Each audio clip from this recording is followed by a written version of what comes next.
look. It's in a book, a reading rainbow.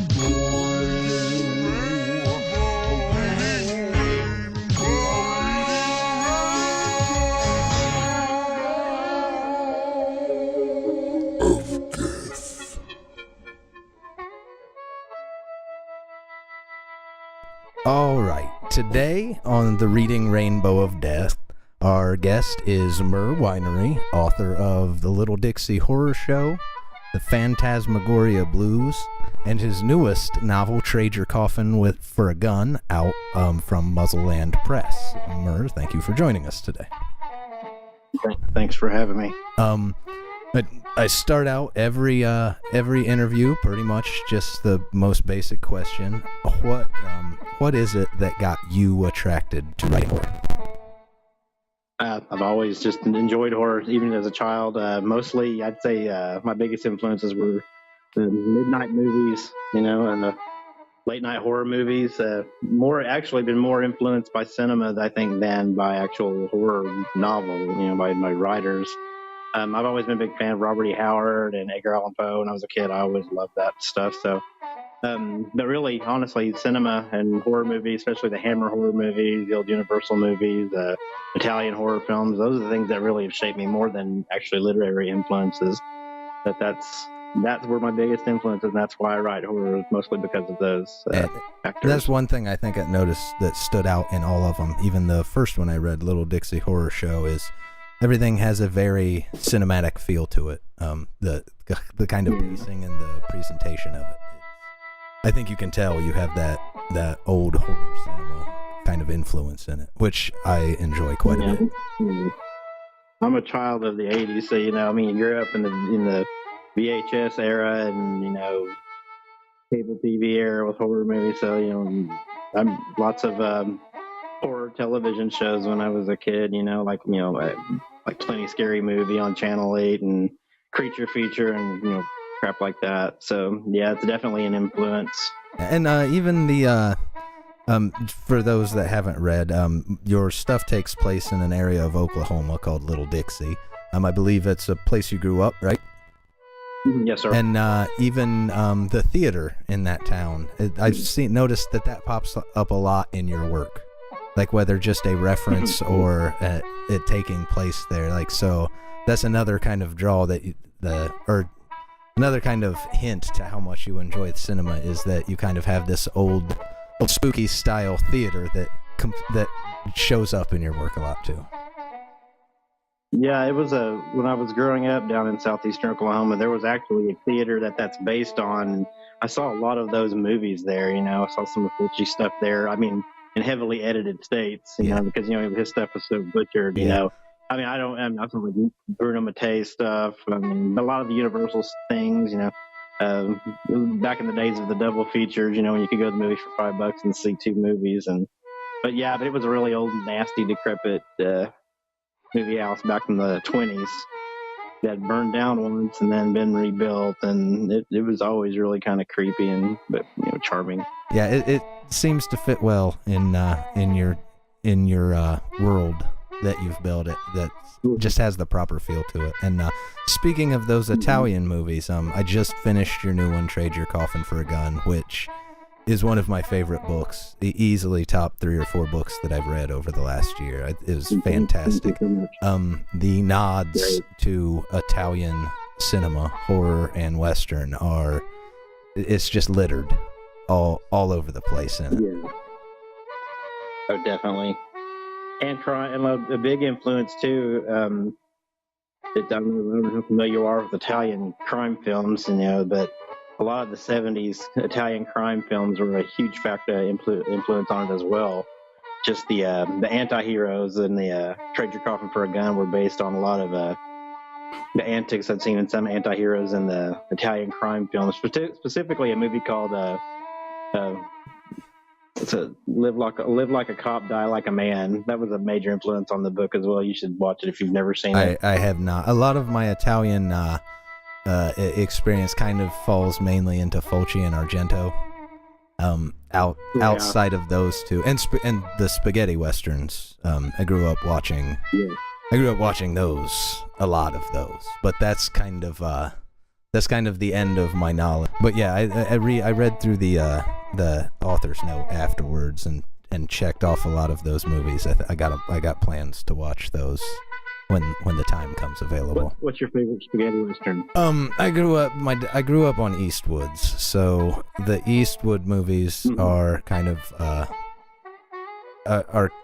are kind of take the cake. Those are the ones I've seen a million times. The other ones are just kind of the other ones are just kind of they were on. The Eastwoods were the ones that played over and over and over at my house. There was an awful lot of them, so yes, there were quite a few, but and I lose sometimes which ones ended up being those and which ones didn't. So much Eastwood played, but the Hang 'em High and The Good, the Bad, and the Ugly, Outlaw Josie Wales, and yeah, exactly. That's totally a spaghetti western, even though it's Eastwood's movie. Yeah, and Outlaw Josie Wales was always one of my that one and Pale Rider, I think, were my two favorites. But yeah, and all of that is wrapped up in this book. And I was joking with Rab today. I'm not going to give it away to our audience, but when he told me this was coming and what he had going and whatnot, it was like, okay, Western horror, I can dig that. The sound of it sounded kind of vampires, so I was assuming cowboys versus vampires, which isn't an awful, kind of generic, but yeah, it's not a good explanation of it. I was shocked at how far you ran with the horror aspect. I was not ready for it at all. I mean, you go deep. It is a gory, disgusting. It is a good, gory, disgusting, wild ride, and written in a pacing that makes it a blast. Thank you so much. I appreciate that. So I'll keep some of the spoilers, but out so it can surprise people as well. But don't just be expecting like vampires. There are ghoulish vampire stuff in it, but the dark forces run a lot deeper than just a vampire. So, but that's when it gets weird. It gets weird. Yeah. Like there was one part in it that I was like, okay, he's gonna go this route with it. Let's see how he kind of damn this noise. Let's see how he kind of dances around and handles this in a classy. Oh, nope, that's just a cult that does that. Huh. And I wasn't ready for it at all, and it completely caught me off guard, but in a great way. Like it tickled every horror bone in my body in the right way. Great. So and now that was one question specifically I wanted to ask you about that. Do you ever hit a point to where you're like, no, I can't do this? Not yet. Not yet. And that was, I haven't really. I was gonna say that was one of the things about the book that got me is, even in the indie horror scene that I've been reading a lot of stuff over the last year, I wouldn't call the people reserved, but you can feel them hit lines and be like, okay, no further, or pushing it back to maybe keep the story coherent, or just from becoming too out there. There hasn't been a lot of books that I've read where people have approached with glee, I would say. Reckless abandon and glee, kind of getting to the edge of that line and then just unabashedly running across it and seeing where it will go. Yeah. And that's where I really love horror fiction, is when, because for me, horror, the brilliant thing about horror is it's the one place where imagination really has no shackles. Just as far as you want to go, it fits. And so when you get a writer who does that, like, that's really what tickles me. And I think Rab's book, Hillbilly Moonshine Massacre, this book, and Hate from the Sky by Sean M. Thompson, which is more bizarre than horror. Those are three of the ones that I've read last year that it just feels like you hit a spot where you're laughing. I imagine you laughing as you're writing this, and then as you laugh, you're like, okay, this is hilarious. I'm going to go farther. Yeah, yeah. It just gets demented, and you just kind of get into this. I think you hit this weird manic state where you just don't even care. Yeah, and you do it brilliantly, I would say. Like, and that's the other thing I think that's hard to do about it is, or I would guess is hard to do about it, is you never lose the story, or even close. I was tied to the characters the whole time, and what they were doing and where they were heading. The crazy never overtook them, which I always find impressive. Yeah. When you can go that out there but still keep the story coherent.